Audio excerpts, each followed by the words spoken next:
बेटा अब तक हमने चैप्टर 4 में ग्राफ बनाना सीख लिया, सॉल्यूशन फाइंड करना सीख लिया।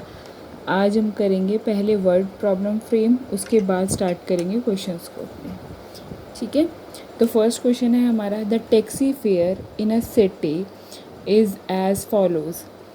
टैक्सी फेयर मतलब टैक्सी से जाने का किराया नीचे दिए हुए तरीके से लेना है हमें। For the first kilometre the fair is ₹8। For subsequent distance it is ₹5 पर किलोमीटर। फर्स्ट किलोमीटर अगर आप जाते हो मतलब 1 किलोमीटर जाते हो तो आपको ₹8 देने हैं, और फॉर सब्सिक्वेंट डिस्टेंस का मतलब है उसके आगे, उसके बाद जब भी आप जाते हो तो आपको ₹5 पर किलोमीटर देने हैं। Taking the distance covered as X kilometre and total fare as ₹Y, write a linear equation for the information and draw its graph. ठीक है, तो आपको जो आपका डिस्टेंस कवर है उसको x मानना है, और जो आपका फेयर लग रहा है, किराया लग रहा है, उसको y मानना है। तो बेटा हमें नहीं पता कब क्या मानना होता है, तो इस क्वेश्चन में हिंट दे दिए, अदरवाइज़ आपकी जिसको दिल करे जो मर्ज़ी मान सकते हो। तो अब मैं एक बार हिंदी में बोल रही हूँ। टैक्सी का किराया दिया गया है नीचे, पहले किलोमीटर के लिए आपको ₹8 देने हैं, उसके बाद आपको ₹5 हर किलोमीटर के लिए देने हैं। ठीक है, तो जो आपका डिस्टेंस है, दूरी है, उसको x मानिए, जो आपका किराया है उसको y मानिए, उसका लीनियर इक्वेशन की फॉर्म में बनाइए उसे, और उसका ग्राफ बनाइए, मतलब स्टेटमेंट फॉर्म में लिखना है और उसका ग्राफ बनाना है। तो यहाँ मैं जगह छोड़ रही हूँ हिंदी मीडियम वालों के लिए क्वेश्चन लिखने की। सॉल्यूशन स्टार्ट करते हैं। सबसे पहले एक मैं जनरल बात कर रही हूँ, इसको भूल जाते हैं फ़िलहाल के लिए। मान लेते हैं ये एक्स वाई नहीं देख रहे फ़िलहाल। अगर मैं फर्स्ट किलोमीटर जाती हूँ बेटा तो मुझे कितने रुपए देने पड़ेंगे? ₹8। ये कंफर्म है। 1 किलोमीटर का मेरा किराया कितना लगेगा, फेयर कितना लगेगा, किराया कितना लगेगा, ये मैं रफ़ में कर रही हूँ, ये समझ लेना। 1 किलोमीटर जाती हूँ तो मुझे ₹8 देने हैं, राइट। अगर मैं सेकेंड किलोमीटर जाती हूँ तो मुझे कितना किराया देना पड़ेगा? कितना? ₹5।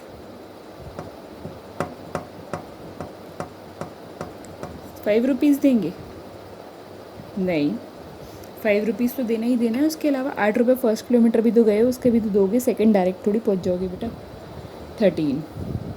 अब 3 किलोमीटर डिस्टेंस ट्रेवल करते हो। 3 किलोमीटर अगर आपका डिस्टेंस है, दूरी है, डिस्टेंस है, तो कितना दोगे? फर्स्ट किलोमीटर के ₹8 तो दोगे, ₹5 सेकेंड किलोमीटर के लिए भी दोगे, और ₹5 थर्ड किलोमीटर के लिए भी दोगे। तो कितना हो गया आपका? 8 इंटू 2 बार 5 आ रहा है ना, तो 8 + 10 ₹18। क्लियर है ये चीज़? 4 किलोमीटर जाते हैं अगर हम, तो कितना देना पड़ेगा? फर्स्ट किलोमीटर का ₹8 तो देने ही देने हैं। उसके बाद 3 किलोमीटर के हिसाब से ₹5 हर किलोमीटर के देंगे, राइट। तो 8 + 5 इंटू 3 समझ सकते हैं इसको हम। 8 प्लस, डायरेक्टली भी प्लस कर सकते हो आप, 8 + 15 23, नहीं तो ये कर लीजिए 5 3 = 15 + 8 ₹23। ये चीज़ क्लियर है?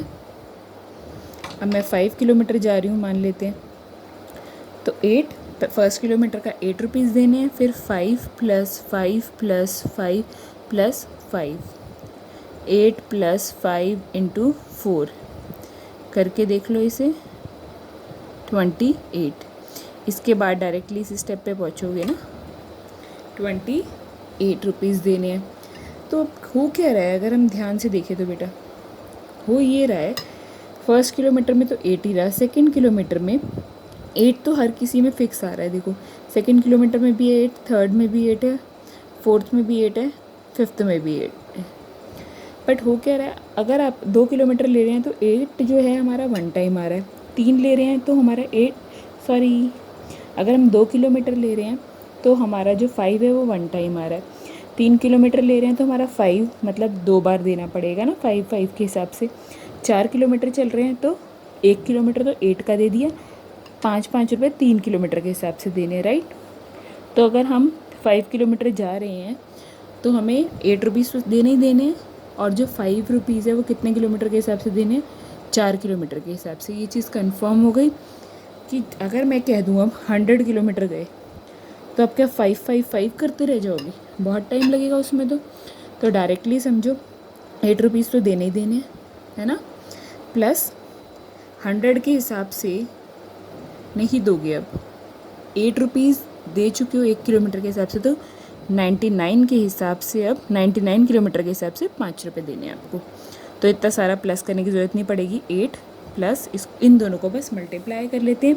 99 को 5 से करोगे तो 495 593 रुपीज़ देने पड़ेंगे आपको। ये चीज़ क्लियर है। अगर मैं 50 किलोमीटर जाती हूँ तो 8 रुपीज़ तो देनी है, प्लस 5 × 49 मतलब 1 किलोमीटर कम करना है। तो यही क्वेश्चन में है हमारे। अब देख लो क्या किया हुआ है इन्होंने। लेट द डिस्टेंस को क्या माना है इन्होंने? Distance covered be x kilometre, ठीक है। और टोटल फेयर को कितना माना हुआ है? टोटल किराया कितना माना हुआ है? ₹y माना। दूरी कितनी चले हम? x किलोमीटर की, और किराया कितना लगा हमारा? y रुपीज़, सॉरी, ठीक है। अब इसको भूल जाते हैं, फ़िलहाल दूरी से हम अपना किराया निकालते हैं, ठीक है। दूरी, पहले किलोमीटर का किराया लिख लो पहले। फर्स्ट किलोमीटर का किराया कितने रुपए हैं बेटा? 8 रुपये। उसके बाद प्रत्येक किलोमीटर का किराया 5 रुपये। हिंदी में भी लिख लेती हूँ, इंग्लिश में sorry. Fair for first kilometre ₹8। Fair for subsequent, उसका मतलब है उसके बाद वालों के लिए। Subsequent distance is ₹5। ये चीज़ क्लियर है। अकॉर्डिंग टू क्वेश्चन, प्रश्न अनुसार जिसे कहते हैं हम, हमारे अकॉर्डिंग किराया कितना बनना चाहिए? हमारे अकॉर्डिंग बेटा सोचो फेयर कितना होना चाहिए? टोटल फेयर हम गए हैं x किलोमीटर दूरी तय करके, तो फर्स्ट किलोमीटर का तो देंगे हम 8 रुपये, राइट। 8 रुपीज़ तो हमने देने हैं फर्स्ट किलोमीटर के हिसाब से, प्लस उसके बाद कितने देने हैं? 5 रुपये के हिसाब से हमें कितने देने हैं?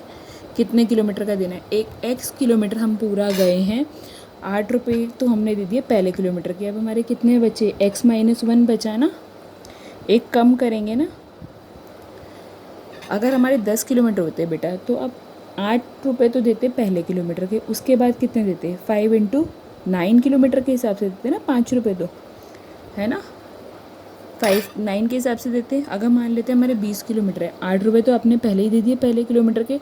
अब 20 किलोमीटर के क्यों 5 दोगे? 19 के दोगे ना, एक कम करके। तो अभी आपका टोटल डिस्टेंस x था, तो कितना हो गया? 1 किलोमीटर कम हो गया, उसके हिसाब से 5 रुपये देने हैं, क्योंकि 1 किलोमीटर यहाँ जुड़ा हुआ है, ठीक है। तो मैं शॉर्ट में लिख देती हूँ फर्स्ट किलोमीटर, फिर 5 रुपीज़ किसके हिसाब से देने हैं? Remaining kilometre. ये हमारा शॉर्ट में है, लिखते नहीं हैं हम, बाकी आप लिख दोगे कोई गलत नहीं होगा, ठीक है। तो इसको मैं लिख देती हूँ कुल दूरी, कुल किराया पहले किलोमीटर का तो 8 रुपये, प्लस उसके बाद कितना दे रहे हो आप? 5 रुपये के हिसाब से x - 1, क्योंकि x टोटल किलोमीटर है, एक उसमें से कम होके देना है, क्योंकि एक का अलग से हम 8 रुपये दे चुके हैं, बार बार क्यों लें उसको, ठीक है। यहाँ तक आगे पीछे करती हूँ मैं। टोटल फेयर बेटा पीछे चेक करोगे तो आपका था 8 + 5x - 1, राइट। कुल किराया, इसी को मैं हिंदी में यहीं पे शॉर्ट में लिख रही हूँ, बार बार नहीं लिखूँगी। तो इसको सॉल्व करते हैं। 8 अपनी जगह, plus 5 × x distributive property, 5 × x 5x, plus minus 5 × 1 = 5, ठीक है। आगे चलते हैं। ये कितना बन जाएगा, 8 में से 5 गया, कितना 3 + 5x। यहाँ तक क्लियर है ये चीज़। मतलब हमारे अकॉर्डिंग टोटल किराया हमें इतना देना है, ठीक है। और इनके अकॉर्डिंग कितना देना था बेटा, पीछे देखो क्वेश्चन में लिखा हुआ है, टोटल फेयर एज y, कितना देना है y। तो हमारा टोटल फेयर आया है 3 + 5x और इनका कितना है y। टोटल फेयर y भी तो टोटल फेयर ही है ना। तो हमारा और इनका ज़रूर सेम होगा ना, तभी तो आया है इक्वल। हमने इनके अकॉर्डिंग ही तो काम किया, अपने अकॉर्डिंग तो नहीं किया। इसका मतलब हमारा आया 3 + 5x और इनका आया y जो इन्होंने शुरू में दिया था, यानी कि ये दोनों इक्वल है। ये हमारी बन गई लीनियर इक्वेशन इन 2 वेरिएबल्स। अब ग्राफ बनाना तो मैं सिखा चुकी हूँ, ग्राफ सब लोग खुद बना लोगे इसका। फिर से क्या करेंगे, इस इक्वेशन 1 नाम देंगे, बॉक्स बनाएंगे, 3 सॉल्यूशन निकाल लेंगे या 2 में काम चला लेते हैं, मर्ज़ी है हमारी। x को 0 रखते हैं, पुट x = 0 इन इक्वेशन नंबर 1। 0 रखते हैं, y = 3 + 5 × 0, राइट। तो कितना हो गया है 3 + 5 × 0, 0। तो कितना आ गया बेटा y 3। 3 + 0 3 होता है ना, तो इसको 0 रखा तो ये कितना आया 3। ये चीज़ क्लियर है। अब एक और रख लेते हैं, पुट y = 0 इन इक्वेशन नंबर 1। मैंने बोला था जब भी ग्राफ बनाना हो x को 0 y को 0 ज़रूर रखना है। तो रखते हैं यहाँ पर, इसको रखा 0, 3 + 5x। x की वैल्यू निकालनी है तो 3 इधर प्लस हो रहा है तो उसको उधर जाके माइनस, 0 - 3। 3 - 0 नहीं लिखेंगे, वो 0 की जगह है बेटा, ये इधर गया है तो ये माइनस में होगा, = 5x। This implies -3 = 5x। -3/5 = x। तो कितना हो गया -3/5, डिवाइड करके देखो बेटा, सबको आता होगा ये -0.6 आएगा, ठीक है। 3 से 5 को डिवाइड करो, 0.6 आता है, माइनस तो बाहर लगा ही हुआ था, ठीक है। तो यहाँ पर हमने रखा y को 0 तो ये आया -0.6। अब ग्राफ तो सब लोग बना सकते हैं, या वो भी छोटा सा बना के दिखा दूँ। छोटा सा बना रही हूँ बेटा, फेयर बनाना आप लोग। y dash y x x dash 0 1 2 3 -1 -2 1 2 3 -1, ठीक है। छोटा सा ही बना रही हूँ। जब हमने रखा x को 0 तो y आया 3, x को 0 यानी कि यहाँ से शुरू किया, x तो नहीं चलना, इस साइड नहीं जाना, ऊपर चले जाओ, तो ये हो गया 0,3, ठीक है। ये पॉइंट एक मिल गया। फिर दूसरा है कि जब x हमारा 0.6 था, देखो जब x हमारा 0.-6 था, मतलब आप स्केल से काउंट करोगे तो आपको दिख जाएगा 0 और -1 के बीच में 0.6 आ रहा है, और y उस टाइम कितना है हमारा 0, है ना। तो मैं यहीं पर छोटा सा लिख रही हूँ, -0.6 × 0। इनको ज्वाइन कर देंगे with the help of scale. मेरा थोड़ा टेढ़ा जा रहा है क्योंकि मैंने हाथ से बनाया ना, डिस्टेंस से ही लिया है, ठीक है। तो यही हमारा ग्राफ है किसका, y = 3 + 5x का। ये चीज़ क्लियर है। यहाँ तक किसी को डाउट है तो बेटा पूछ सकते हो, मुझे मैसेज कर देना। अब अगला क्वेश्चन करते हैं, उससे पहले एक थोड़ा सा इजी कर लेते हैं, वरना आपको लगेगा अगला भी बहुत टफ है। ये टफ नहीं है, ऐसा क्वेश्चन आता बहुत है, इम्पॉर्टेंट है ये। बस 1-2 बार इसको आप समझेंगे तो समझ आने लगेगा, मुश्किल नहीं है ये, ठीक है। अब अगला क्वेश्चन बहुत इजी है ये। यहाँ पे क्वेश्चन के लिए जगह छोड़ देती हूँ हिंदी वालों के लिए। सॉल्यूशन स्टार्ट करने से पहले क्वेश्चन रीड करते हैं। Yamini and Fatima, 2 students of class 9th of a school together contributed ₹100 towards the Prime Minister Relief Fund to help the earthquake victims। Yamini और फातिमा 2 बच्चे हैं 9th क्लास के, जिन्होंने मिलकर 100 रुपीज़ दिए हैं। अब किसने कितने दिए हमें नहीं पता। किसमें दिए, PM रिलीफ फंड में, जो अर्थक्वेक भूकंप के विक्टिम्स हैं उनके लिए, उनकी हेल्प के लिए। तो कह रहे हैं इसे भी बनाओ लीनियर इक्वेशन की फॉर्म में, फिर उसका ग्राफ बनाइए। ठीक है, तो नहीं पता किसने कितने दिए, मान लेते हैं। Late the contribution of Yamini का कंट्रीब्यूशन मान लेते हैं हम, उसने कितना दिया, x रुपीज़। ठीक है, let the contribution of Fatima be y rupees. ये टोटली आपकी मर्ज़ी है, आपको किसको x मानना है किसको y मानना है। आप चाहो तो फातिमा को x मान लो, यामिनी को y मान लो, कोई प्रॉब्लम नहीं है उसमें। ठीक है, माना यामिनी का योगदान,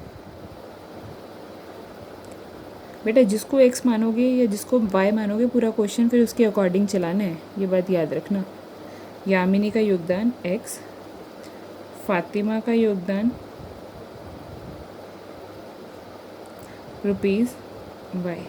ठीक है, दोनों ने मिलके कितने दिए, अकॉर्डिंग टू क्वेश्चन, प्रश्न अनुसार यामिनी प्लस फातिमा अगर हम देखें तो कितना दिया उन दोनों ने मिलके, 100 रुपीज़, है ना। यामिनी प्लस फातिमा मिलकर कितना दे रहे हैं, 100 रुपीज़। ये चीज़ तो कंफर्म है ना, यामिनी का योगदान और फातिमा का, यामिनी और फातिमा का कंट्रीब्यूशन मिला के 100 है।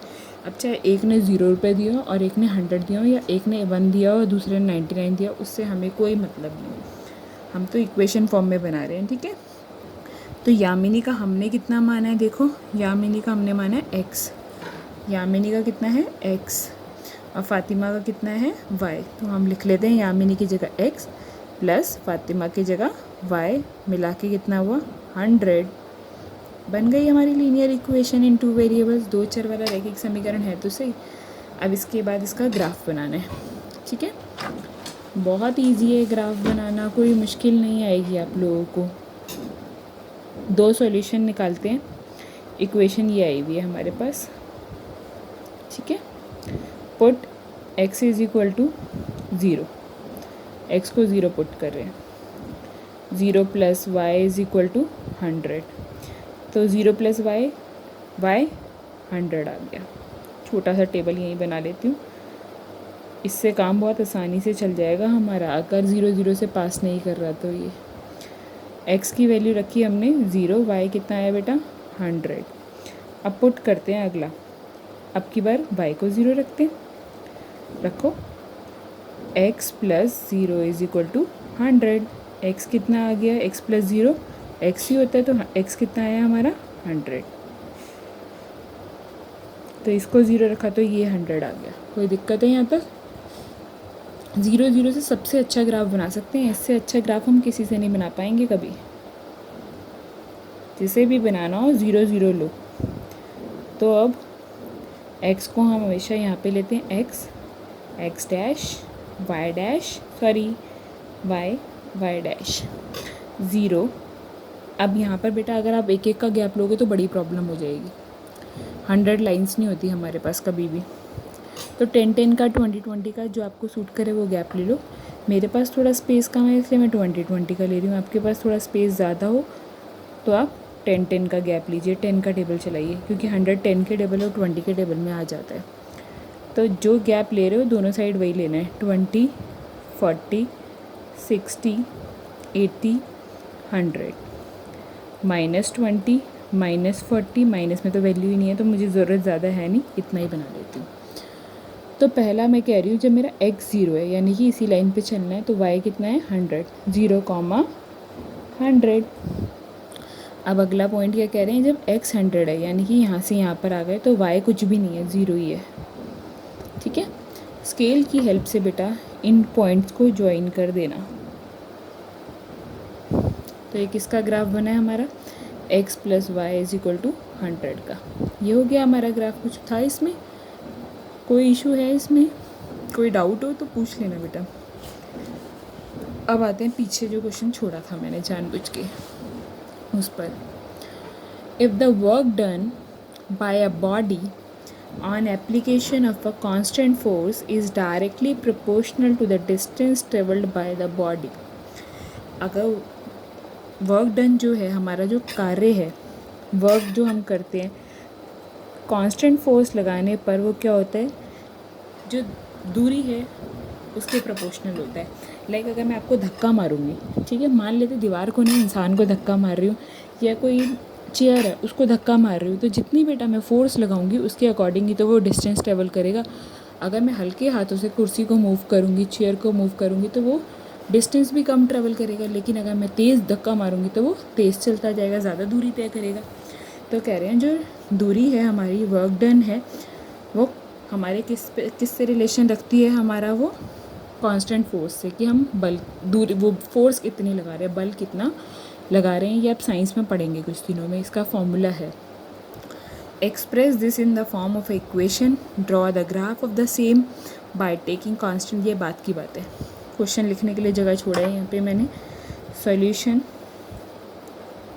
तो मैं मान लेती हूँ let the work done by a body, कि हमारी बॉडी ने वर्क कितना किया, by a body be x. Work done कितना है, एक्स है, और डिस्टेंस कितना ट्रेवल किया बॉडी ने, ठीक है, डिस्टेंस ट्रेवल कितना मानेंगे, वाई। एक को एक्स माना है तो एक को वाई। आप कुछ लोग सोच रहे होंगे कि कांस्टेंट फोर्स जो हमारा बल है उसको क्यों नहीं माना गया। उसमें बेटा साफ साफ लिखा है कांस्टेंट फोर्स है। जो कांस्टेंट है इसका मतलब वो वेरिएबल नहीं है, तो मैं उसको एक्स वाई कैसे मान सकती हूँ, राइट।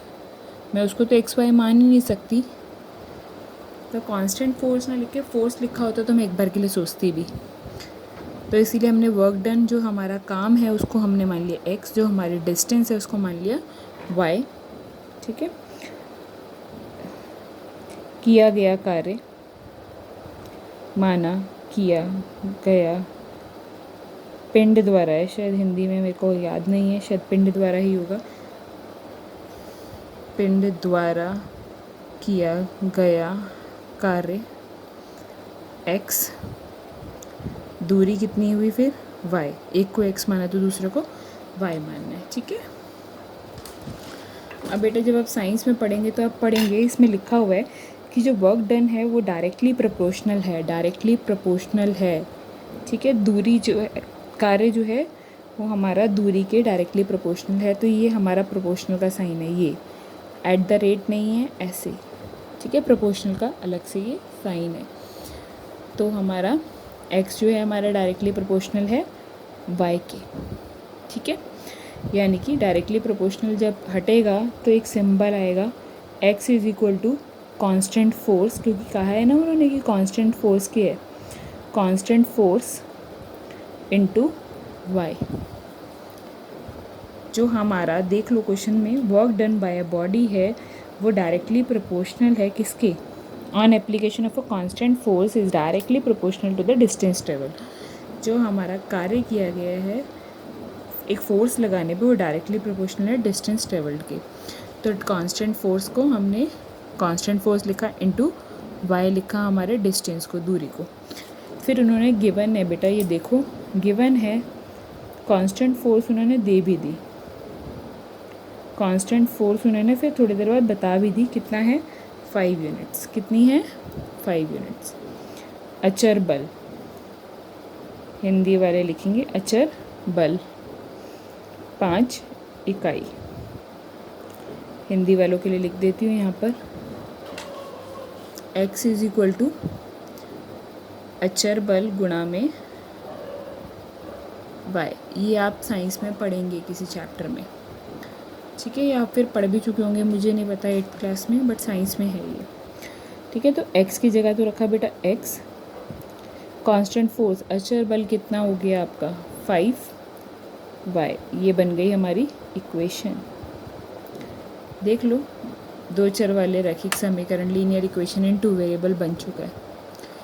दोबारा बोल रही हूँ, वर्क डन जो है हमारा कांस्टेंट फोर्स लगाने पर डायरेक्टली प्रोपोर्शनल है किससे, बॉडी के। तो हमने कांस्टेंट फोर्स को मान लिया x, ये प्रोपोर्शनल का साइन है। यही फॉर्मूला होता है, आप चाहो तो डायरेक्टली याद रख सकते हो। x इज इक्वल टू मतलब work done is equal to constant force into में distance travelled by the body, ठीक है, यही लिखना है। अब यहाँ पर उन्होंने कांस्टेंट फोर्स हमारे को दे दिया, वरना हम के वाई करके लिखते हैं, वेयर के इज़ अ कांस्टेंट लिख लेते हैं। तो हर बार देखना पड़ेगा आपको क्वेश्चन में दिया क्या है।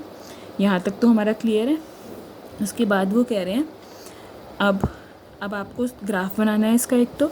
उसके बाद वो कह रहे हैं when the distance travelled by the body is 2 unit. Distance जो है, इसके बाद मेरे पास जगह नहीं है तो यहाँ कर रही हूँ, ठीक है। डिस्टेंस जो है, डिस्टेंस किसको माना है हमने, दूरी को, y को। तो y जब वो कह रहे हैं 2 है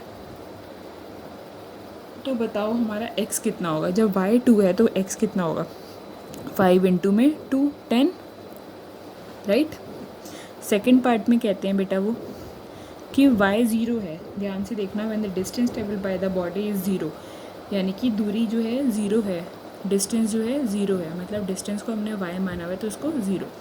तो यहाँ पे पुट कर लो x is equal to 5 into 0, 0 आ गया, ठीक है। तो इसी से टेबल बना लेते हैं ना, क्या ज़रूरत है हमें दोबारा करने की, जब हमने 2 सॉल्यूशन निकाल ही लिए ऑलरेडी। इसी से टेबल बनाओ अब, x y, जब हमारा y 0 है, y 0 है सेकंड वाला, तो x भी 0 आया। जब y 2 है तो x कितना आया, 10 आया, ठीक है बेटा। जो हमारी फोर्स है या हमारा डिस्टेंस है या हमारा वर्क डन है, इनमें से कुछ भी नेगेटिव नहीं हो सकता। हमारी दूरी, हमारा बल, हमारा कार्य कभी माइनस में नहीं हो सकता, इसलिए कोई आंसर माइनस में, कोई वैल्यू माइनस में मत लेना। यहाँ पर डायरेक्टली ग्राफ बनाना शुरू कर देना, ठीक है। एक वैल्यू x को लेते ही y 0 आ चुका है, y को लोगे x 0 आएगा, फ़ायदा तो है नहीं दोबारा उसको रखने का। एक वैल्यू निकल ही चुकी है, 2 वैल्यू निकाल लिए, चाहो तो एक वैल्यू और निकाल लो अपनी मर्ज़ी की, और उसके बाद इसका ग्राफ बना दो, ठीक है। यहाँ तक क्लियर है। अब आगे करते हैं। ये क्वेश्चन बहुत इजी है, कुछ भी फ्रेम नहीं करना, सब कुछ मिल जाएगा आपको। इस क्वेश्चन के लिए मैं डायरेक्टली स्टार्ट कर रही हूँ, आपको डायरेक्टली बता रही हूँ कि इंडिया जैसी कंट्री में हम जो टेम्परेचर मेज़र करते हैं वो सेल्सियस में करते हैं, बट यूएसए कनाडा में जाएंगे तो वो लोग फ़ारेनहाइट में करते हैं। तो इन्होंने एक रिलेशन दिया हुआ है बेटा कि फ़ारेनहाइट और सेल्सियस में क्या रिलेशन है, F is equal to 9/5 C + 32। ये आपको निकालना नहीं है, ये ऑलरेडी गिवन है, हमेशा यही रहता है, ठीक है, कि फ़ारेनहाइट से सेल्सियस चेंज करने का ये रिलेशन है। वो कह रहे हैं आपको ग्राफ बनाना है, जो आपका सेल्सियस है उसको एक्स एक्सिस पे लेना, मतलब जो ये आपकी चीज़ है ये सेल्सियस मान लेना, ये वाली लाइन फ़ारेनहाइट के लिए होगी। ओके, ये तो फर्स्ट पॉइंट है, ये तो इन्होंने सिर्फ बताया कि कैसे करना है। Second, if the temperature is 30 degree Celsius, what is the temperature in Fahrenheit. अगर टेम्परेचर जो है 30 डिग्री सेल्सियस है तो फ़ारेनहाइट में उस टाइम कितना होगा। भाई सेल्सियस में हम बता रहे हैं 30 है, अगर दिल्ली का टेम्परेचर हमारे यहाँ बताया जाता है सेल्सियस में, उनके यहाँ फ़ारेनहाइट में बताया जाता है, तो चेंज तो करके बताएंगे ना। वो दिल्ली का टेम्परेचर तो उतना रहेगा, लेकिन उनके अकॉर्डिंग हमारा टेम्परेचर कितना है वो तो बताएंगे। तो यही चीज़ हमें चेंज करनी है। F is equal to 9/5 C + 32। First part तो तब होगा ना जब हम ग्राफ बनाएंगे, तो सेकेंड पार्ट है ये। तो if the temperature is 30 degree Celsius, यानी कि C दिया हुआ है आपको 30 डिग्री, ये चीज़ क्लियर है। C दिया हुआ है आपको 30, तो F निकालते हैं यहाँ से, कितना होगा F फिर, C 30 दिया हुआ है। टेबल बना लेती हूँ C और F की, याद रखना C हमारा हमें एक्स एक्सिस पे लेना है, इसलिए उसको ऊपर लिखो।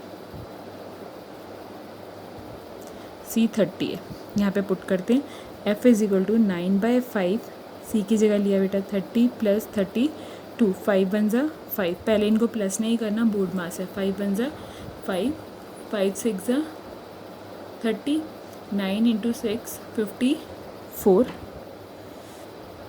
+ 32, कितना हो गया, F कितना आ गया बेटा 96। यानी कि जब सेल्सियस में आप टेम्परेचर मेज़र कर रहे हो तो 30 डिग्री आ रहा है, तो फ़ारेनहाइट में उस टाइम कितना आ रहा है 96। ये चीज़ क्लियर है। C 30 तो ये 96, यहाँ तक क्लियर। वैसे भी सब लोग जानते हैं हमारे इंडिया में टेम्परेचर जब मेज़र होता है, डॉक्टर्स मेज़र करते हैं तो वो फ़ारेनहाइट में ज़रूर बताते हैं, लेकिन हमारे यहाँ होता सेल्सियस में। नॉर्मल बॉडी टेम्परेचर आपको साइंस में दोनों में पढ़ाया जाता है, सेल्सियस में भी और फ़ारेनहाइट में भी। तो जब 30 है तो ये 96 है, ये चीज़ क्लियर है बेटा। C दिया हुआ है, उसको हमने F में ईज़िली चेंज कर लिया, कोई इशू नहीं है इस फॉर्मूले में पुट करके, ठीक है। Put C is equal to 30, question number 1 है ये। आगे करते हैं। थर्ड फोर्थ पार्ट मैंने आपके लिए होमवर्क में छोड़ा है, उसमें सी कुछ एफ कुछ दिया होगा और सी की वैल्यू निकालनी है। फिर वो पूछ रहे हैं is there a temperature which is numerically the same in both Fahrenheit and Celsius, if yes find it. वो कह रहे हैं ऐसा कोई टेम्परेचर है जो न्यूमेरिकली मतलब नंबर्स में सेम हो। सेम तो हो ही नहीं सकता ना, फ़ारेनहाइट और उसका टेम्परेचर आप एक जैसा कैसे मान सकते हो। ठीक है, वो लोग कुछ और रीड करते हैं, हम कुछ और रीड करते हैं, लेकिन वो कह रहे हैं कि ऐसा कोई टेम्परेचर है जब ऐसा कोई नंबर आएगा जब फ़ारेनहाइट और सेल्सियस सेम हो, तो हम मानते हैं कि एफ और सी सेम है। फिफ्थ पार्ट, गिवन क्या है, हम मान के चल रहे हैं कि एफ और सी हमारे इक्वल है, राइट। वो कह ही रहे हैं बताओ ऐसा कोई टेम्परेचर है जब एफ और सी इक्वल हो। ठीक है, तो देखते हैं कब हो सकते हैं। इधर पुट कर देती हूँ, किसी को भी आप सी पुट कर दो, एफ़ की जगह सी पुट कर लेते हैं। Put F is equal to C in equation number 1। Equation number 1 में पुट कर रहे हैं हम एफ़ की जगह सी। तो सी रखा is equal to 9/5c plus 32। यहाँ तक क्लियर है। एफ़ और सी इक्वल हैं, कब हैं ये देख रहे हैं अब हम। तो 32, ये सी की वैल्यू निकालनी है, किसी को भी किसी भी साइड ले जाओ, सी वाले एक साइड कर देते हैं। सी इधर ये प्लस हो रहा है तो उधर जाके minus 9/5c is equal to 32। यहीं कर रही हूँ आगे। एलसीएम लेंगे बेटा, देखो 5 आएगा डेनोमिनेटर में, 5c minus 9c is equal to 32। 5c में से 9c गए, -4c अपॉन में 5 इज इक्वल टू 32। अब क्या करना है, सी की वैल्यू फाइंड करनी है, तो 5 से डिवाइड हो रहा है तो उधर जाके multiply. -4c is equal to 32 into में 5। अब -4 से मल्टीप्लाई हो रहा है ना, तो इससे डिवाइड हो जाएगा उधर जाके। सी की वैल्यू निकालनी है ना हमें।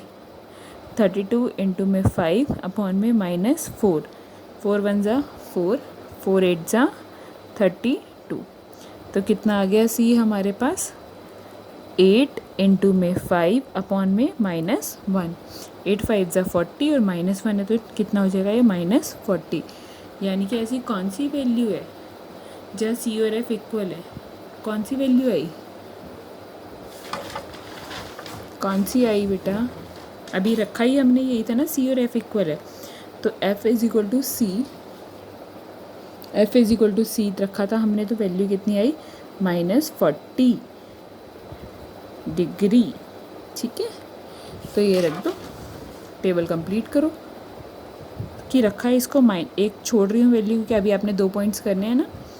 सी रखा था हमने, इसका मतलब सी अगर हमारा -40 है